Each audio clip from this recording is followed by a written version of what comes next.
সহস্রাধিক সুখার্ত মানুষের উপস্থিতিতে একই সঙ্গে জানাজার নামাজ সম্পন্ন হলো মা বাবা পুত্র কন্যার। জানাজা সম্পন্ন করে একে একে কবরস্থ করা হলো মৃতদেহ। কালাইন ভৈরবপুরে মঙ্গলবার বিকালে দেখা গেল হৃদয় বিদারক এই দৃশ্য। একই বাড়ি থেকে এক এক করে 4 জনের মৃতদেহ নিয়ে আসার এই দৃশ্য দেখে চোখের জল ধরে রাখতে পারেননি লোকজন।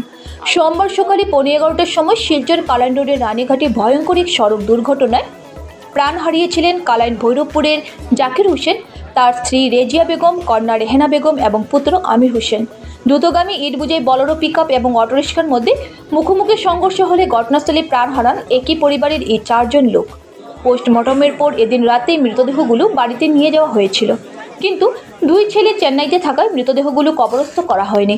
মঙ্গলবার 2 ছেলে ফিরে আসার পর সম্পন্ন হয় জানাজার নামাজ। এরপর যথাযোগ্য ধর্মীয় নিয়ম মতে মৃতদেহগুলো কবরস্থ করা হয়। একই কবরস্থানে পাশাপাশিভাবে শায়িত করা হয় মা বাবা পুত্র কন্যার নিথর দেহ।